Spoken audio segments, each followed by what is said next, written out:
God, praise God, praise Lord.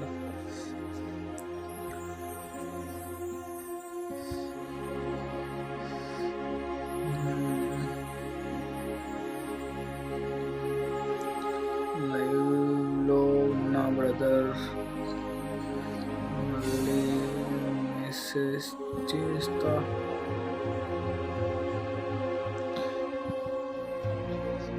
Praise lord అండి, praise lord, praise lord. Comments off చేయాలా on చేయాలా? Comments off చేయాలా on చేయాలా brother and sisters?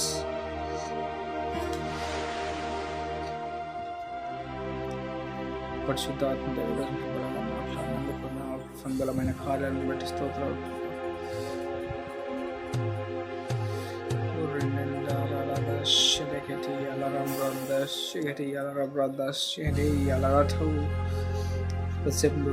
Message praise lord అందరికీ, లైవ్లో వచ్చిన వారికి చిన్న ప్రార్థన చేసుకుంటాం. తండ్రి స్తోత్రం ప్రభానైనా వాక్యం చెప్పుట ప్రభ మాకు ఇచ్చిన అవకాశాన్ని బట్టి వందనాలు ప్రభ. ఎంత మాత్రం తన మేము యోగులం కాదు తండ్రి, మీరు మాతో మాట్లాడుతున్నాం మిమ్మల్ని అభిషేకించినందుకు వందనాలు తండ్రి. లైవ్లో ఉన్నవాడు దీవించండి ప్రభ. లైవ్లో వచ్చి బ్యాడ్ కామెంట్స్ పెట్టేవారిని దీవించండి ప్రభ. ప్రతి ఒక్కరిని దీవించండి ప్రభ. నాయన వాళ్ళ కొరకు కూడా మీరు రక్తం కాల్చినారు కదా తండ్రి, వాళ్ళని దీవించండి, ఆశీర్వించండి ప్రభ. లైవ్లో వాక్యం ఇచ్చిన వారు దీవించండి, ఆశీర్వించండి ప్రభ. వాక్యం చెప్పుటకు నాకు ఇచ్చిన అవకాశాన్ని బట్టి మీకు వందనాలు తండ్రి. ఎసరైనా నాలో నుంచి తండ్రి మీరు మాట్లాడిన పరిశుద్ధాత్మ, మీరు బయలుపరిచిన కార్యాలు, మీరు బయలుపరిచిన మాటలు మాత్రమే నేను చెప్పాలి ప్రభ. నన్ను అభిషేకించండి, నా సొంత మాటలు నేను చెప్పుటకు వీల్లేదు ప్రభ. Please God, take your authority, complete authority on my body. Please God, please God ఎస్సేనన్నా మీ సహాయం దయచేయండి ప్రభు. వాక్యం చెప్పుటకు సహాయం దయచేయండి, మీ జ్ఞానాన్ని అనుగ్రహించండి. నజరైన యేసుక్రీస్తు నామములో ప్రార్థిస్తున్నాను. ఆమేన్, ఆమేన్, ఆమేన్. Lavanya praise Lord brother and sisters. Okay, లైవ్లో ఉన్న వారికి ప్రైజ్ లార్డ్ ఉంది ప్రతి ఒక్కరికి. నజరేయుడైన యేసుక్రీస్తు నామములో ప్రభా టెక్నికల్ ఇష్యూస్ని నజరేయుడైన యేసుక్రీస్తు నామములో బంధించి వేస్తున్నాయి. ఇప్పుడు యేసు నామములో బంధించి వేస్తున్న ప్రభా. వీడియో సరిగా రాకుండా షేకింగ్ వచ్చే ఫోన్ని, నెట్వర్క్ని, యూట్యూబ్ని నజరేయుడైన యేసుక్రీస్తు ప్రత్యేకమైన అభిషేకాన్ని రిలీజ్ చేస్తున్నాయి. ఇప్పుడు యేసు నామములో, యేసు నామములో రిలీజ్ చేస్తున్న ప్రభా. యేసు కొంచెం డిస్టర్బెన్స్ ఉంది లైవ్ పెట్టడానికి. లైవ్ పెట్టిన తర్వాత కొన్ని డిస్టర్బెన్సెస్ వస్తున్నాయి, దయచేసి ఏమనుకోద్దండి. ఫోన్ కూడా హీట్ అయిపోతుంది మల్టిపుల్ యాప్స్ వాడడం వల్ల. ఓకే, మనము యెషయా గ్రంథము 60వ అధ్యాయము 1-2 వచనాలు చదువుకుందాం. నీకు వెలుగు వచ్చి ఉన్నది, లెమ్ము తేజరిల్లెము, యెహోవా మహిమ నీ మీద ఉదయించెను. చూడుము, భూమిని చీకటి కమ్ముచున్నది, కటిక చీకటి జనములను కమ్ముచున్నది. యెహోవా నీ మీద ఉదయించుచున్నాడు, ఆయన మహిమ నీ మీద కనబడుచున్నది. ఇక్కడ చూసినట్లయితే వెలుగు వచ్చి ఉన్నది. మనము వెలుగు కోసం వెయిట్ చేయాల్సిన పని లేదు, ఆల్రెడీ వెలుగు వచ్చి ఉంది మనకు. Lavanya prayer for my family, health and financial problems facing. ఇందాక ఆల్రెడీ నేను ప్రాఫెసీ చెప్పానండి, నేను ప్రాఫెసీ చెప్పినా మీకు. అయితే మీరు అప్పుడు వచ్చిండ్రు అనుకుంటా, ప్రాఫెసీ చెప్పినా నేను. Okay, anyway Lord thank you Jesus. యేసయ్యా తండ్రి, నేను సిస్టర్ని ప్రభా దర్శించండి ప్రభా. ఫైనాన్షియల్ ఇష్యూస్ కొరకు, ఫ్యామిలీ ప్రాబ్లం కొరకు ప్రార్థిస్తున్న తండ్రి. నజరేయుడైన యేసుక్రీస్తు నామములో ప్రతిదీ యేసు నామములో కొట్టివేస్తున్నాం ప్రభా. ఫ్యామిలీ ప్రాబ్లమ్స్ని, ఫైనాన్షియల్ ఇష్యూస్ని త్వరలో 2 రోజులలో మీరు అద్భుతాలను జరిగిస్తున్నందుకు నజరేయుడైన యేసుక్రీస్తు నామములో ప్రార్థిస్తున్నాం తండ్రి. ఆమేన్, ఆమేన్, ఆమేన్, ఆమేన్. Brother please my problem, sister మీ ప్రాబ్లమ్స్ కొరకు డైలీ ప్రేయర్ చేస్తున్నాం. ఓకే అండి. యెషయా 61:2, 60వ అధ్యాయం 1-2 వచనాలు. నీకు వెలుగు వచ్చి ఉన్నది. ఆల్రెడీ మనం వెలుగు కోసం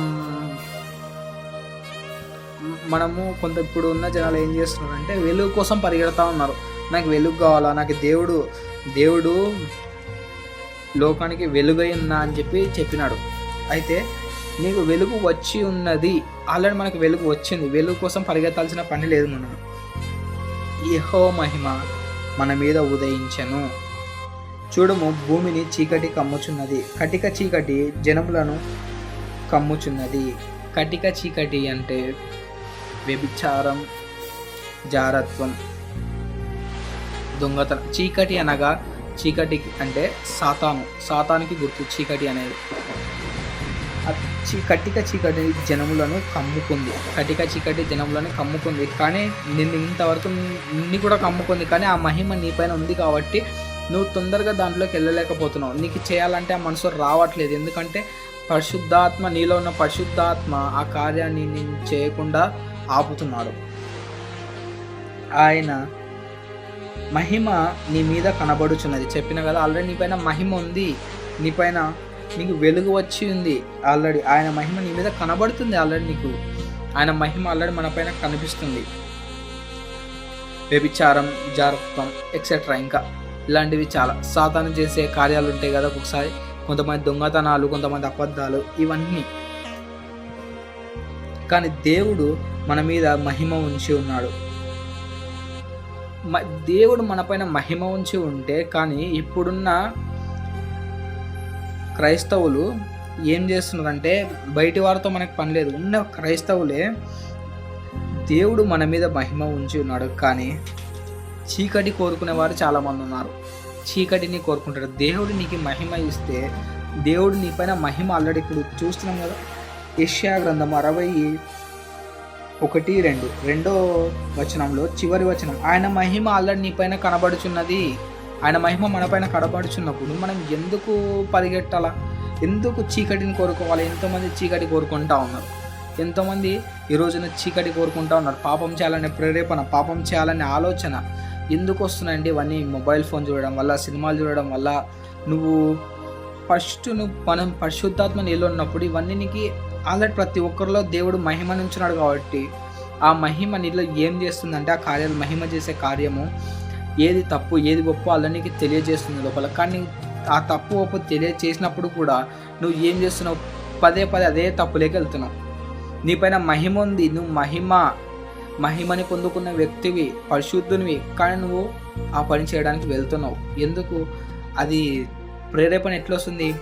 సాతాను ప్రేరేపణ అని మాత్రం గ్రహించట్లేదు ప్రతి ఒక్కరు.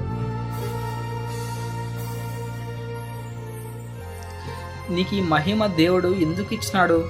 ఆ మహిమ ఉంటే మహిమ దేవుడు మన పైన మహిమ ఉంచినాడు. ఆ మహిమ ఉంచి మన పైన కనబడుతుంది. సాతాన్ నీ దగ్గరికి డైరెక్ట్గా అటాక్ చేయలేదు. ఎందుకంటే నీ పైన మహిమ ఉంది, నీ పైన మహిమ కనబడుతుంది కాబట్టి సాతాన్ డైరెక్ట్గా అటాక్ నేను చేయలేడు. కాబట్టి ఏదో ఒక రకంగా ప్రేయర్ చేసుకోకుండా, బైబిల్ చదువుకోకుండా, ఏదో ఒక రకంగా వేరే నుంచి వస్తాడు. కానీ డైరెక్ట్ నీ నుంచి సాతాన్ రాలేడు. డైరెక్ట్ నీ నుంచి, ఎందుకంటే నీ పైన మహిమ ఉంది ఆల్రెడీ. చూద్దాం 2 తిమోతి 3:3 చూద్దాం. 2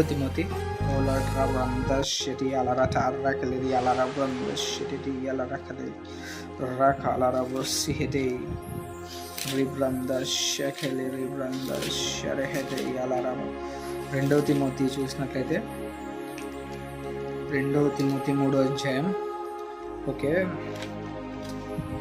2 తిమోతి 3:1 నుంచి చదువుకుందాం. అంచె దినములలో అపాయకరమైన కాలములు వచ్చునని తెలుసుకొనుము. మన పైన మహిమ ఉంది. మహిమ మనకి ఎప్పుడు అవసరమవుతుంది? అసలు ఈ మహిమ మనకి ఎందుకు వచ్చింది? అంచె దినములలో అపాయకరమైన కాలము వచ్చుచున్నదని తెలుసుకొనుము. దేవుడు స్పష్టంగా చెప్తున్నాడు. అపాయకరమైన కాలం వస్తుంది. అపాయకరమైన కాలంలో నిన్ను నువ్వు కాపాడుకోవడానికి నీ చుట్టూ ఒక రక్షణ కవచం లాగా నీ పైన మహిమ ఉదయించినప్పుడు ఆ మహిమని నువ్వు కాపాడుకోవాలి. ఆ మహిమని మనం కాపాడుకున్నప్పుడు అంత్యకాలంలో అపాయకరమైన బంధకాలు, అపాయకరమైన కాలం నుంచి నువ్వు విడుదల పొందుతావు. దాంట్లో మనం చిక్కుకోము. అయితే ఇది అపాయకరమైన కాలం వచ్చుచున్నదని తెలిసిన దాన్ని నెగ్లెక్ట్ చేయడం జనాలు. ప్రతి ఒక్కరికి రెండో రాకడ ఉందని తెలుసు, కానీ దాన్ని నెగ్లెక్ట్ చేస్తారు. ఎందుకు నెగ్లెక్ట్ చేస్తారు? మహిమ నీపైన ఉన్నప్పుడు మహిమని కాపాడుకోకుండా సాతాను పిలిచే దానిలోకి నువ్వు వెళ్తున్నావు అంటే ఎందుకు వెళ్తున్నావు? ఒక్కసారి మనం పరీక్షించుకుంటే అది ఏదని వల్ల వస్తుంది, ఎందుకు? అసలు ఒక ప్రాబ్లం, ఒక బండి రిపేర్ వచ్చినప్పుడు ఆ బండి ప్రాబ్లం వచ్చింది. అయితే నువ్వు మెకానిక్ దగ్గరికి తీసుకెళ్తే మెకానిక్ ఫస్ట్ ఏం చేస్తాడు? ప్రాబ్లం ఎందుకు వచ్చింది, ఎక్కడ నుంచి వచ్చింది, అసలు ఈ ప్రాబ్లం రావడానికి కారణం ఏంది? పెట్రోల్ ఇప్పుడు ఇంజన్ ఆయిల్ లేకుండా నువ్వు నడిపితే ఇంజన్ సీజ్ అవుతుంది. అసలు దీనికి కారణం ఏంది? ఇంజన్ ఆయిల్ లేదు లోపల. అట్లానే ఇంజన్ ఆయిల్ లేనప్పుడు బండి చెడిపోతుంది. దీనికి లింక్ అనేది ఉంది.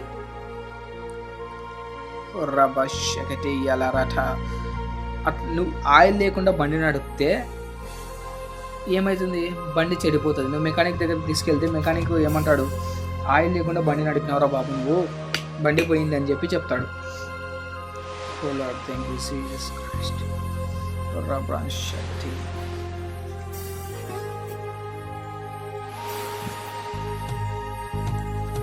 ఆయిల్ లేకుండా బండి నడిపితే బండి చెడిపోతుంది. అది తెలిసి నువ్వు ఆయిల్ లేకుండా నడిపితే కష్టం కదా. మనకి ఇప్పుడు దేవుడు అపాయకరమైన కాలం వచ్చునని తెలుసుకొనుము, రెండో రాకడ వస్తుందని దేవుడు చెప్పినాడు. దేవుడు చెప్పినప్పుడు నువ్వు దానికి లోబడి అది వచ్చినప్పుడు దాని నుంచి తప్పించుకోవాలంటే ఆ మహిమ నీపైన ఉండాలి. ఆ మహిమ లేకుండా నువ్వు సాతాను పెట్టే చిక్కులకు ఎందుకు వెళ్తున్నావు? అది ఒకసారి మనం పరీక్షించుకుంటే, ప్రార్థనలో ఏకీభవించి ఒంటరి ప్రార్థన అసలు నేను ఎందుకు వెళ్తున్నా అంటే నీకు దేవుడు తెలియజేస్తాడు. ఏలైనగా మనుషులు 2వ వచనం, ఏలైనగా తిమోతికి రాసిన 2వ పత్రిక 3వ అధ్యాయం 2వ వచనం, ఏలైనగా మనుషులు స్వార్థ ప్రియులు, ధనాపేక్షులు. స్వార్థం ఈ కాలం వచ్చినప్పుడు అపాయకరమైన కాలము. స్వార్థం అనేది పెరిగిపోతుంది. ధనాపేక్ష ఆల్రెడీ స్వార్థం అనేది ఇప్పుడు జనాల్లో స్వార్థం అనేది భయంకరంగా స్వార్థం ఉంది. నాకు సొంత కుటుంబాల్లో, సొంత ఫ్యామిలీస్లోనే భయంకరమైన స్వార్థం ఉంది. ధనాపేక్షలు బయటలో వద్దు, మన ఫ్యామిలీలో ధనాపేక్షలు లేరా? మన కుటుంబాల్లో ధనాపేక్షలు లేరా? అహంకారులు, దూషకులు బయట మన ఫ్యామిలీలోనే ఉన్నారు. ఇవన్నీ నువ్వు ఇట్లాంటి అన్ని దానిలో నుంచి తప్పించుకోవాలంటే ఆయన మహిమ మన పైన ఉండాలి. ఆయన మహిమ మన పైన ఉన్నప్పుడు, ఆయన మహిమ మన పైన ఉందనుకో, ఆ మహిమ మనని ప్రతి ఒక్క దాని నుంచి మనని కాపాడుతుంది. ఆ మహిమ మనని ప్రతి ఒక్క విధమైన చీకటి శక్తులు, అంధకార శక్తుల నుంచి నిన్ను కాపాడుతుంది. తర్వాత 4th వర్స్, దేవుని కంటే ద్రోహులు, మూర్ఖులు, గర్వంధులు. ద్రోహులు మన కుటుంబంలో లేరా? మన చుట్టుపక్కల లేరా? మూర్ఖులు లేరా? గర్వం చూపించేవారు లేరా? గర్వం చూపించే వారిలో మనం కూడా ఉంటాం. ద్రోహుల్లో మనం ఉంటాం, స్వార్థపరులలో మనం ఉంటాం. ఈ మహిమ నీపైన లేనప్పుడు అవి నువ్వు దాంట్లో పడడం కాదు, నువ్వే అవి చేసే వ్యక్తిగా మారిపోతున్నావు. ఏమేం చేస్తున్నాం? స్వార్థము, ధనాపేక్షము, దూషకులమవుతున్నాం. దూషిస్తలేము. ఈరోజు ఎంతోమందిని ఎన్నో రకాలుగా దూషిస్తున్నాం కదా. కృతజ్ఞత లేని వారు అపవిత్రులు ప్రతి ఒక్కరు అపవిత్రతకు లోనైపోతున్నారు. ఇప్పుడు సాతాను ఫస్ట్ స్టార్ట్ చేసేది అపవిత్రత నుంచే. పరిశుద్ధంగా మహిమని పొందుకున్న నీకు అపవిత్రత నుంచి స్టార్ట్ అవుతుంది.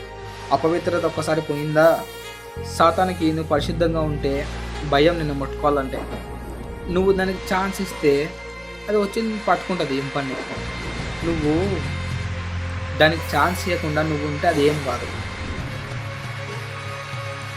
దేవుని కంటే 4వ వచనం, ఇప్పుడు ద్రోహులు, మూర్ఖులు, గర్వాంధులు మనమే ఉన్నాం. ద్రోహులము, మూర్ఖులము, గర్వాంధులు మనమే గర్వంతో నిండిపోతున్నాం. గర్వం గర్వం గర్వం గర్వం. ఒకడు ఏమైనా చేస్తే అది మనం గర్వపడతాం. ఇప్పుడు నువ్వు ఒక బైక్ కొన్నావు, గర్వం ఎందుకు కొన్నావు? దేవుడు ఇచ్చిన దేవునికి స్తోత్రం చెప్పు. కృతజ్ఞత కలిగి ఉండు. కృతజ్ఞత లేని వారు చాలామంది ఉన్నారు. 2వ వచనం, కృతజ్ఞత లేని వారు అపవిత్రులు. కృతజ్ఞత లేకుంటే నువ్వు అపవిత్రుడివి. 4వ వచనం, దేవుని కంటే సుఖభోగము ఎక్కువగా ప్రేమించువారు. సండే దేవుడు ఎక్కువనా?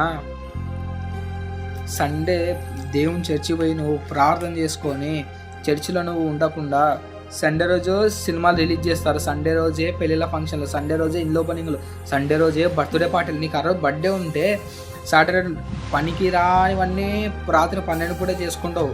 సండే రోజు వచ్చినప్పుడు సాటర్డే నైట్ చేసుకో, లేదంటే సండే నైట్ చేసుకో. కానీ సండే సెలవు ఉంటుంది అందరికీ అని చెప్పి సండే మాని పెద్ద ఫంక్షన్ పెట్టుకుంటారు. ఎందుకు పెట్టుకుంటారో వాళ్ళకి అర్థం కాదు. వాళ్ళకి ఏం కావాలా?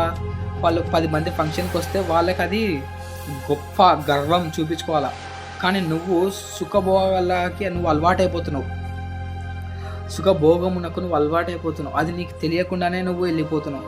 సండే ఏమైందంటే ఒకరోజు మేము సండే ప్రేయర్కి వెళ్ళాల. సండే మాకు మార్నింగ్ సర్వీస్ ఉంటుంది, ఈవినింగ్ సర్వీస్ ఉంటుంది. మేము ప్రేయర్కి వెళ్ళినాం. కానీ సండే మేము ఏం చేసినామంటే మేము ఎప్పుడు వెళ్ళాము ఆ రోజు ఎందుకో మేము ఒక బర్త్డే పార్టీకి వెళ్ళినాం. వచ్చేటప్పుడు ఎంత భయంకరమైన ప్రయాణం అంటే, వచ్చేటప్పుడు డైరెక్ట్ సర్వీస్కి వస్తున్నాం, ఈవినింగ్ సర్వీస్కి. భయంకరమైన ప్రయాణం అంటే దేవుడు ఒకసారి చూపిస్తాడు. మాలాంటి వారికే దేవుడు ఇంత భయంకరమైన ప్రయాణాలు ఇవన్నీ చూపిస్తున్నప్పుడు అలాంటివి సామాన్య విశ్వాసులకు ఇంకా ఎంత చూపిస్తుంటాడు దేవుడు. ఇంకా ఎంత నీకు సమస్యలు వస్తుంటే ఆ సమస్యలను చూసానే నీకు ఒక్కసారి ఆలోచన రాదా? సండే ఎందుకు నేను ఇంట్లో చేస్తున్నా? సండే ఎంత పరిశుద్ధంగా ఉండాలి, సండే ఎంత పరిశుద్ధతతో ఉండాలి. సినిమాలు రిలీజ్ అయితే సినిమాలకు వెళ్ళిపోవడం సండే. ఆదివారం వస్తే సినిమాలు రిలీజ్ అయిపోతే పెళ్ళిళ్ళు పెట్టుకుంటారు ఆదివారమే. నువ్వు చెడిపోయేది కాకుండా ఒక 100 మంది, ఇప్పుడు నీ పెళ్ళి పెట్టుకుంటే పెళ్ళికి 500 మంది కన్ఫర్మ్ వస్తారు. 500 మంది నీతో పాటు 500 మందిని కూడా గబ్బులు చెప్తున్నావు. నువ్వు ఒక్కరిని గబ్బులు వేసేది కాక.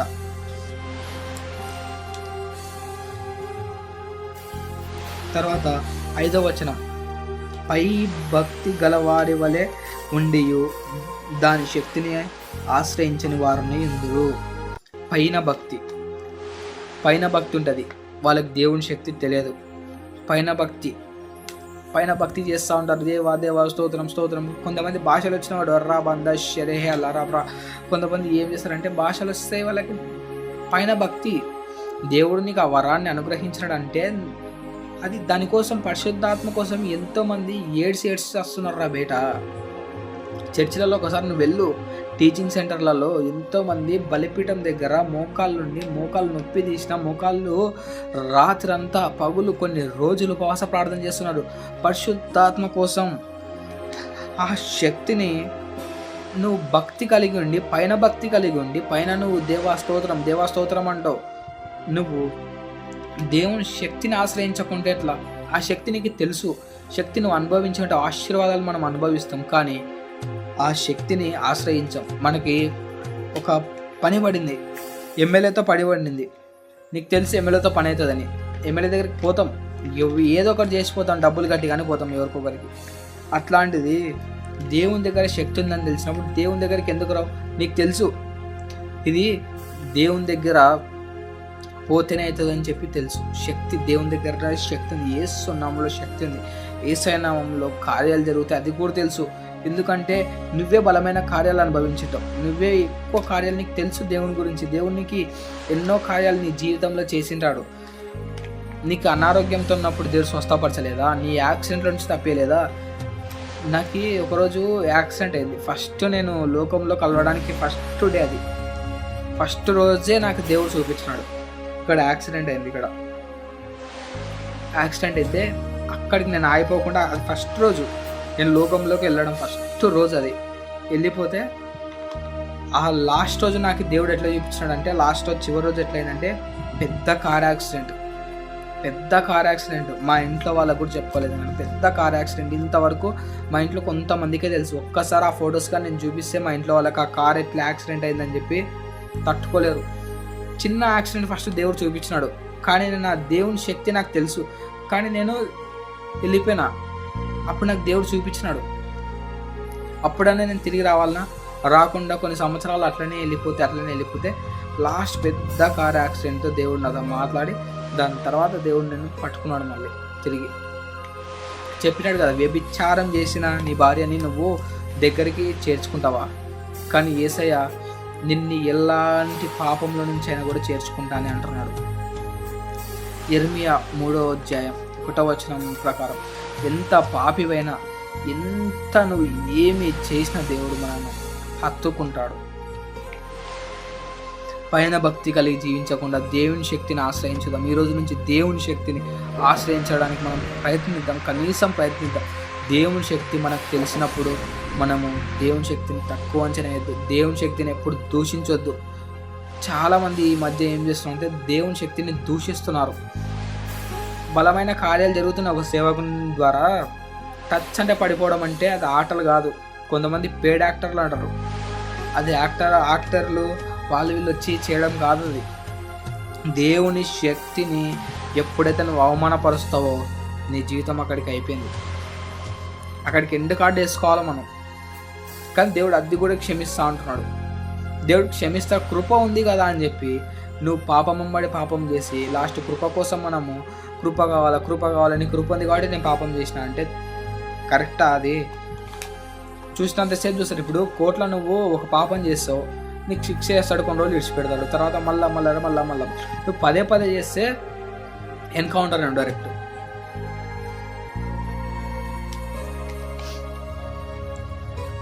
యోహాను సువార్త 17వ అధ్యాయం 22-23 వచనాలు చదువు. ఈ రోజు నుంచి దేవుని శక్తి మనకు తెలిసిన వారిగా ఉందాం. మనం దేవుని శక్తి మనకు తెలుసు, దేవుని శక్తి బలమైన శక్తి కనుక శక్తి కలిగిన వారిగా మనం ఉండాలి.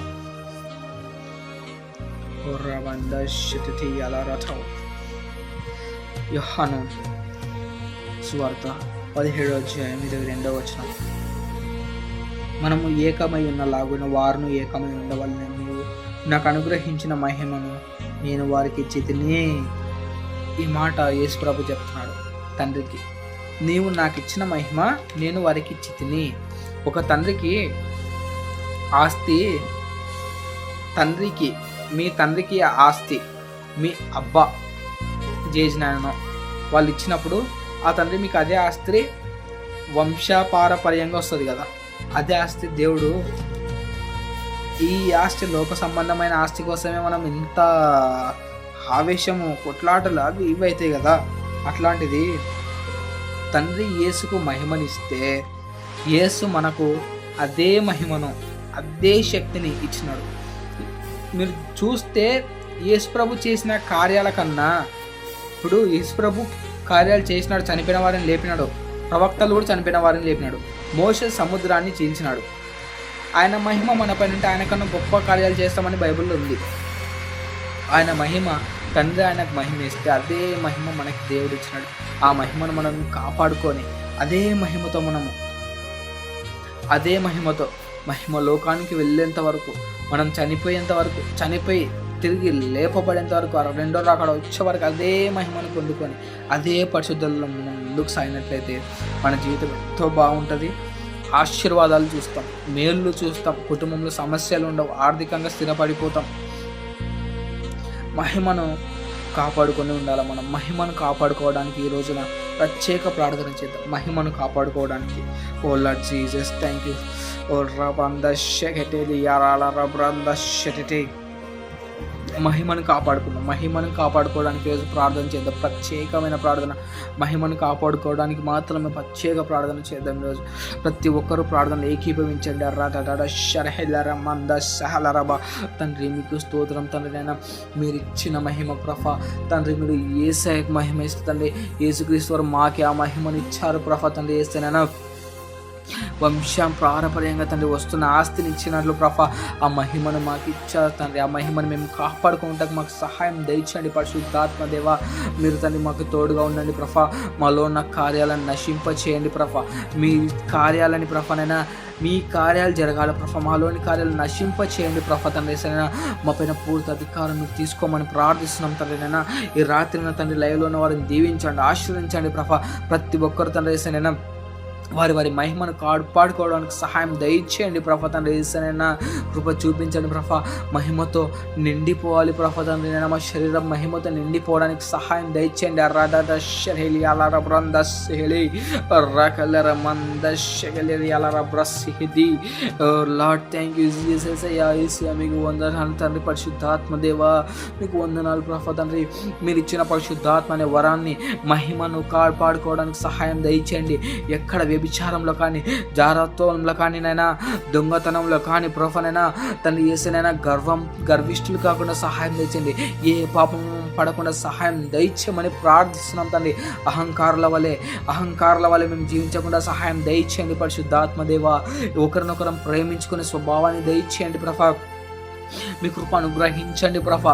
మీ కృప ఉందని మేము పాపం చేసినట్లయితే ప్రభా దానికి తండ్రేసనైనా మీరు ఆ శక్తిని తండ్రేసా, మీ శక్తిని తండ్రేసనైనా మేము తక్కువ అంచనా వేసినట్లయితే ప్రభా ఆ జరిగే పరిణామాలు ప్రభా తండ్రేసనైనా మాకు వద్దు తండ్రి.